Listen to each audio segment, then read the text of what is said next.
ഇന്ന് നമ്മുടെ കോക്കോനെ second vaccination എടുക്കാൻ വേണ്ടി കൊണ്ടുപോകുന്ന ഡേ ആണ്.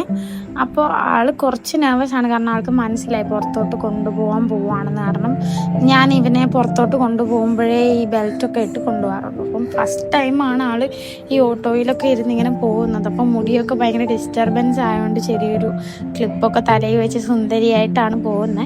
അപ്പോൾ കോക്കോയുടെ കണ്ണിൽ ചെറിയൊരു ഇൻഫെക്ഷൻ ആയിട്ടുണ്ടായിരുന്നു, കാരണം മുടിയൊക്കെ ഫ്രണ്ടിലോട്ട് വന്ന് കിടന്ന് നല്ല രീതിക്ക് അത് ഇൻഫെക്ഷനായി. നമ്മൾ ഡോക്ടറിനോട് എന്നിട്ട് ചോദിച്ചിട്ടുണ്ടായിരുന്നു. അപ്പോൾ ഡോക്ടർ പറഞ്ഞത് ഇതുപോലെ ഡബിൾ കോട്ടഡ് ആയിട്ടുള്ള ഫറുള്ള പെറ്റ്സിനൊക്കെ ഈ ചൂട് സമയത്തൊക്കെ ഭയങ്കര ഇറിറ്റേഷൻ ആയിരിക്കും. അപ്പോൾ ഈ കണ്ണിലൊക്കെ ഉള്ള ആ മുടിയൊക്കെ ജസ്റ്റ് ഒന്ന് കട്ട് ചെയ്ത് കളഞ്ഞാൽ മതി, അപ്പോൾ അത് ഓക്കെ ആയിക്കോളും. അങ്ങനെ ആൾക്ക് മെഡിസിനൊക്കെ തന്നു, ആൾ ഓക്കെ ആയി. കണ്ണിൻ്റെ സൈഡുള്ള ആ മുടിയൊക്കെ ഒന്ന് വെട്ടി ലാസ്റ്റ് എല്ലാം ക്ലിയർ ആയി. അപ്പോൾ വാക്സിനേഷൻ എടുക്കുമ്പോൾ ആൾ നിന്നൊക്കെ തന്നായിരുന്നു. അത്യാവശ്യം നല്ല രീതിക്ക് ആൾ നിന്ന് തന്നു, പക്ഷെ നല്ല വേദന ഉണ്ടായിരുന്നെന്ന് തോന്നുന്നു.